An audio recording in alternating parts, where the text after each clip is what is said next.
love. It's a right funny thing, isn't it? It can make your heart soar, fill your days with joy, and bring a smile to your face even in the darkest of times. But it can also make you laugh, make you cry, and sometimes make you want to lock yourself in the loo and never come out. It's a double-edged sword, this thing called love.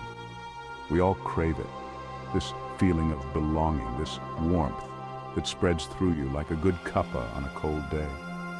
It's the comfort of knowing someone cares, the joy of shared moments, and the security of a loving embrace.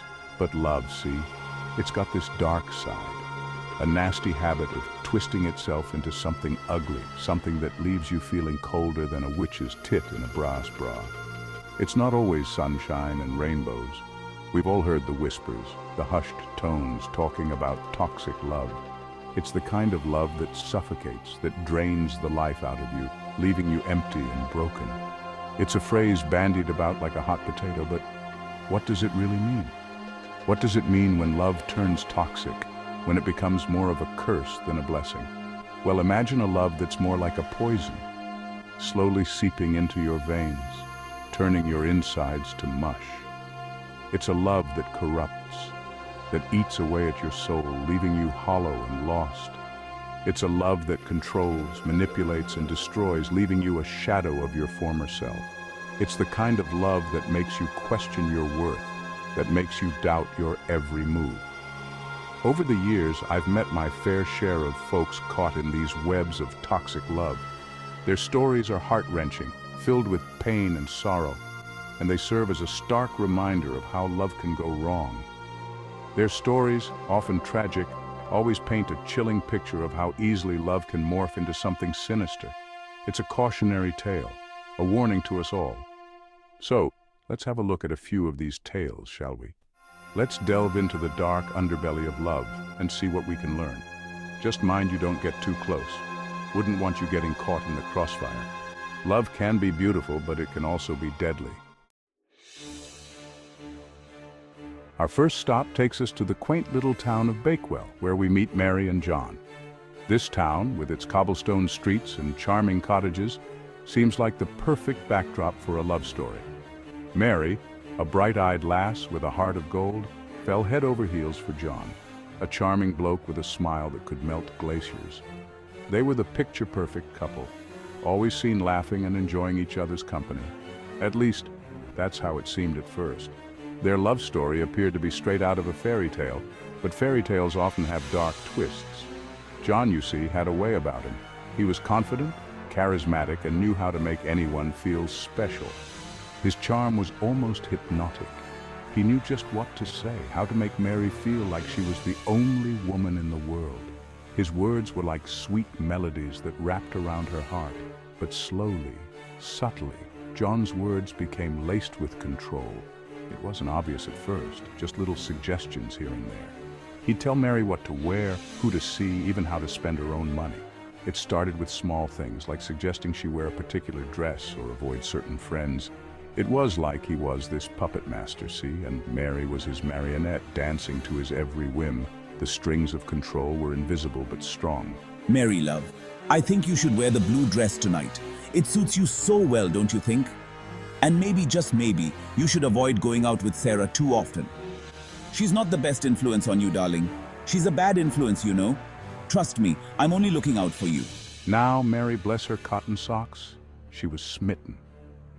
She believed John was just being protective, that his controlling behavior was a sign of his deep love for her. She thought John's controlling behavior was just him caring, him looking out for her. She mistook his control for affection, his dominance for devotion. But deep down, a little voice whispered that something wasn't quite right. It was a nagging feeling that she couldn't shake off. This, my friends, is classic cognitive dissonance, when your thoughts and actions don't quite line up, creating a right old mess in your head. It's a psychological tug-of-war that leaves you feeling torn and confused. As time went on, John's grip on Mary tightened. His control became more overt, more suffocating. He isolated her from her friends and family, making her completely dependent on him. He cut her off from the people who cared about her, leaving her feeling alone and vulnerable. It was like he was sucking the life out of her, leaving her a hollow shell of the vibrant woman she once was. Her spark, her joy, slowly faded away. And that's the thing about control, innit? It sneaks up on you, wraps itself around you like a boa constrictor until you can't breathe. It starts with small, seemingly harmless actions and grows into a suffocating force. But Mary, deep down, knew she had to break free. She had to find the strength to cut those strings and reclaim her life. And so, with courage and support from those who truly loved her, Mary began her journey to freedom. It wasn't easy, but she knew it was the only way to find herself again. In the end, Mary learned that true love doesn't control or manipulate. It supports, it nurtures, and it allows you to be your true self. And that, my friends, is the most important lesson of all. Our next tale takes us to the bustling city of Liverpool, where we meet Sarah and David, a couple seemingly madly in love. They were the kind of couple that made others envious, always seen laughing and holding hands, their love appearing unbreakable. But beneath the surface, a green-eyed monster lurked, its claws sunk deep into their relationship.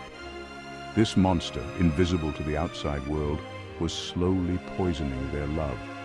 David, see, was riddled with jealousy. It wasn't just a fleeting feeling. It was a constant, gnawing presence that clouded his mind and judgment. Every glance, every smile Sarah directed at another soul sent him into a spiral of suspicion and rage. He couldn't stand the thought of her being happy with anyone else, even for a moment.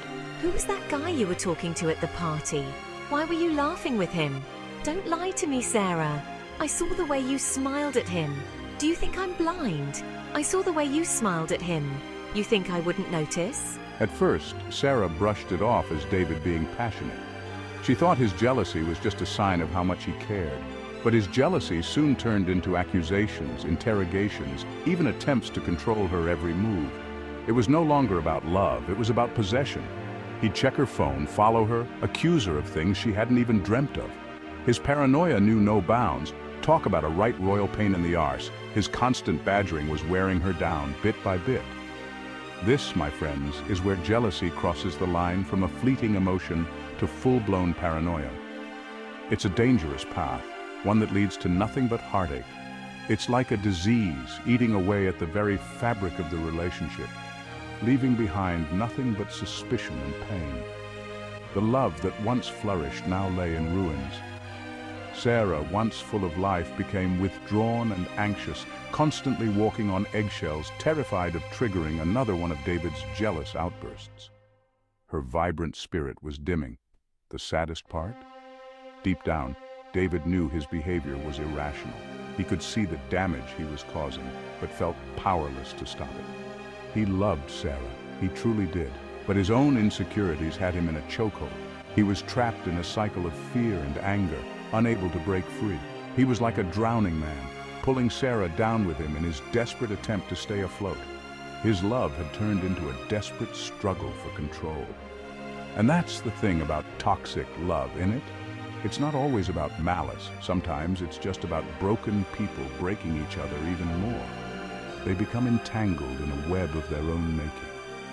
It's not always about malice. Sometimes it's just about broken people breaking each other even more. In the end, all that's left are shattered pieces of what once was a beautiful love story.